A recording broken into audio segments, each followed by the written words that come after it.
Et bonjour à tous, c'est Lily ici. Aujourd'hui, je vous retrouve pour une nouvelle vidéo. Et aujourd'hui, je vous retrouve pour un book haul, et donc le book haul du mois de mars.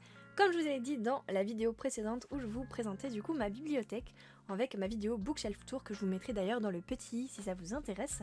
Je vous disais que ça y est, j'allais reprendre du coup les vidéos classiques maintenant que j'ai remis à plat un petit peu tout ce qui avait pu se passer avant. Et du coup, on commence avec le petit book haul de chaque fin de mois. Donc là, du coup, on est début avril. Je vais pouvoir vous présenter tout ce qui a été acheté en mars. Alors écoutez, c'est un petit book haul, mais en même temps, c'est vrai que ces derniers temps, j'ai eu une petite panne de lecture, j'ai moins lu, et donc ça fait un tout petit book haul. Il suivra bien sûr très prochainement mon petit update lecture du mois de mars également. Et on reprend du coup tout le schéma classique. Du coup, c'est parti, on commence tout de suite. Je vous propose du coup de commencer avec les éditions collector, donc tout ce qui est relié, et on commence tout de suite avec Le Pont des Tempêtes de Daniel L. Jensen, édité aux éditions Brajlon. Donc du coup ça c'est la petite Dust Jacket, vous le savez, la petite couverture qui peut s'enlever. Hop, donc d'ailleurs, à l'intérieur on a une jolie illustration du coup des personnages a priori. On a une couverture franchement qui est super belle, un dos tout aussi joli, et après le derrière il n'y a rien du tout. On a la carte à l'intérieur du coup de la Dust Jacket, je sais même plus comment ça s'appelle en français.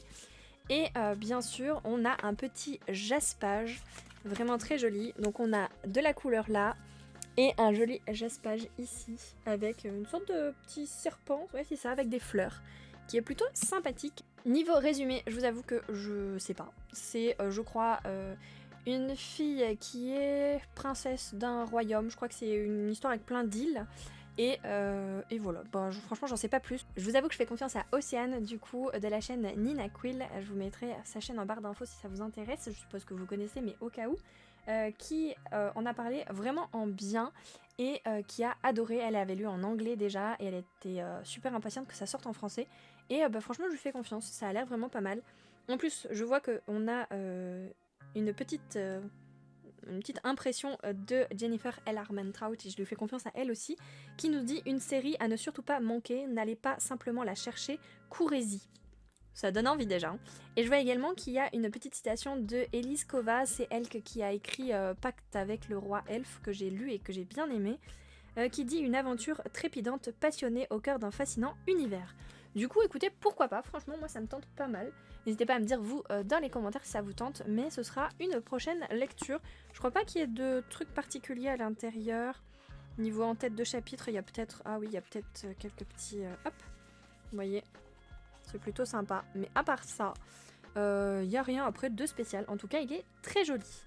On passe ensuite du coup au deuxième, et il s'agit de... Light Lark, si je le dis bien, c'est livre 1, c'est un tome 1. D'ailleurs, celui-ci aussi, c'est un tome 1, je crois. Je crois que c'est en 3 tomes, si je dis pas de bêtises. Celui-ci, du coup, tome 1, je sais pas si c'est une duologie, une trilogie, je vous avoue, j'en sais rien du tout. Je sais juste, du coup, c'est écrit par Alex Aster, et c'est édité aux éditions Lumen. Il existe du coup 2 éditions pour celui-ci. L'édition brochée, qui a une couverture totalement différente, avec un espèce de cœur un peu bizarre sur la couverture, et celui-ci que je trouve franchement magnifique. Je le laisse sous le papier actuellement parce que tant que je le lis pas, je veux pas qu'il s'abîme, donc je le laisse comme ça. Donc celui-ci, pareil, couverture magnifique, dos magnifique, on a l'arrière vraiment top aussi, et on a également du jaspage sur les côtés et sur vraiment tous les côtés. Franchement, il est très beau. Niveau résumé, il y a juste le centenal commence. Pour rompre la malédiction, l'un d'entre eux doit mourir. A priori, de ce que j'ai cru comprendre, c'est une histoire avec plusieurs peuples, et ils vont devoir s'affronter pour justement faire en sorte que les autres puissent survivre. Et ils ont chacun un problème. Par exemple, les Solaris ou je sais plus quoi, il y en a un peuple qui ne peut pas sortir dehors et qui ne peut pas voir le soleil, sinon il brûle. Il y en a d'autres qui ne peuvent pas aller dans la nuit et côtoyer la lune ou je sais pas quoi, sinon pareil ils meurent.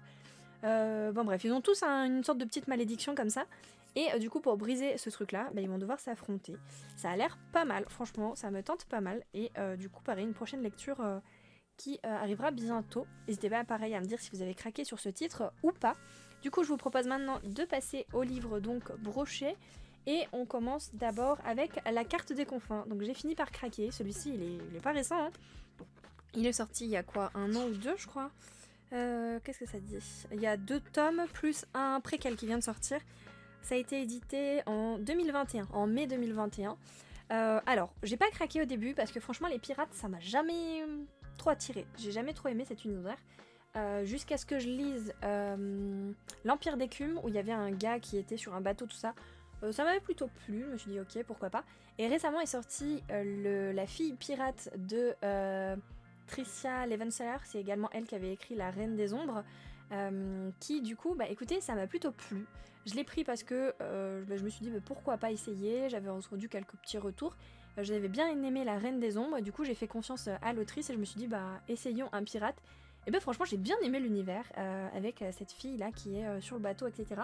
Donc je me suis dit pourquoi pas. En plus de ça, la carte des confins, ce qui lui a été un petit peu reproché, j'ai cru entendre, c'est qu'il y avait un peu trop de romance. Et moi justement, la romance j'aime bien, donc ça me plaît bien. Je préfère autant qu'il y ait beaucoup de romance et un peu moins de piraterie. Tant qu'à faire, pourquoi pas. Donc c'est écrit, pardon, j'ai oublié de vous le dire, par Marie Replin. Et c'est édité aux éditions Pocket Jeunesse. Du coup, je sais pas trop ce qu'on suit, je vous avoue. Je vois juste qu'il y a marqué action, humour et sacrifice sont au programme de ce page turner irrésistible aux plus de 130 000 lecteurs sur WhatsApp. Voilà, il y a marqué et si le plus terrible des pirates était une femme. Voilà, écoutez, ça m'a l'air pas mal et vu que j'ai bien aimé l'autre et que j'avais envie d'avoir un nouveau bouquin dans le thème de la piraterie, vu que la suite de La Fille Pirate n'est pas encore sortie, je me suis dit pourquoi pas me lancer là-dessus.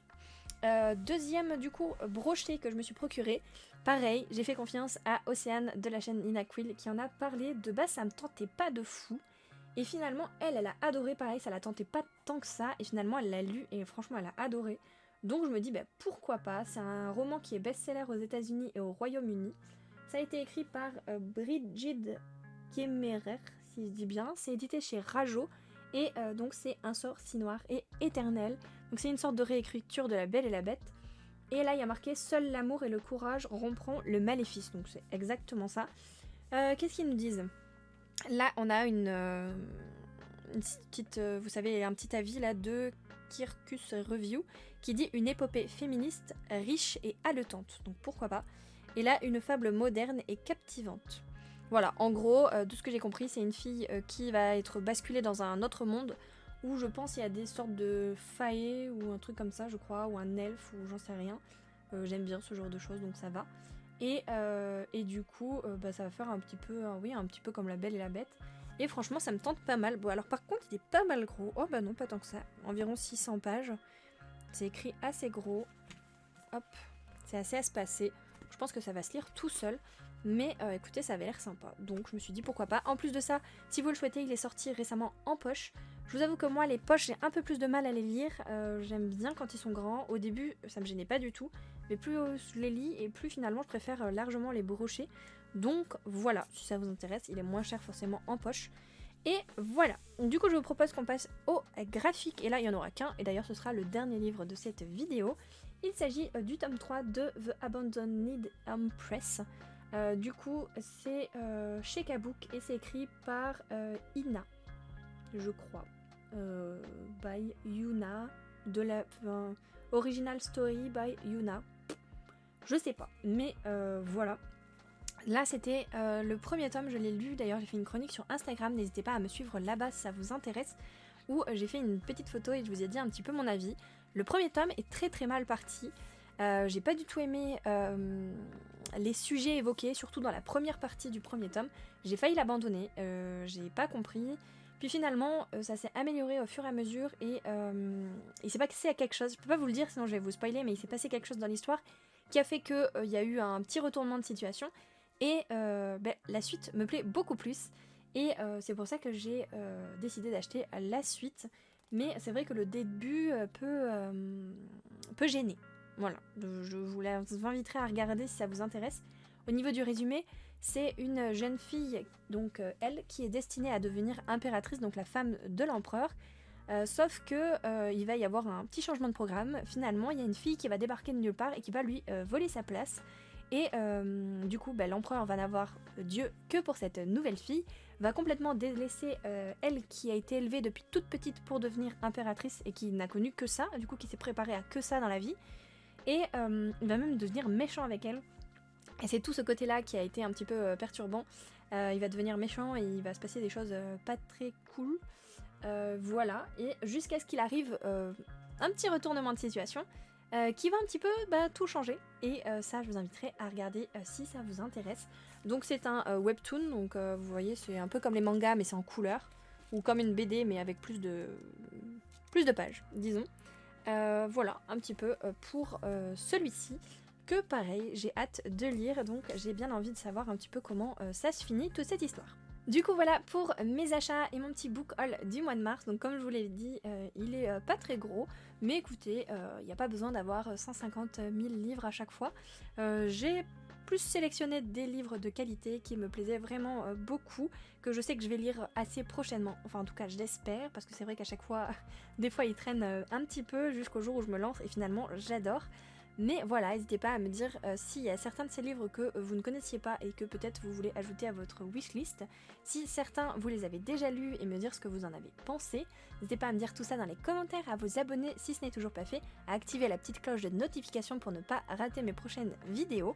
Enfin bref, je vous laisse là, à bientôt!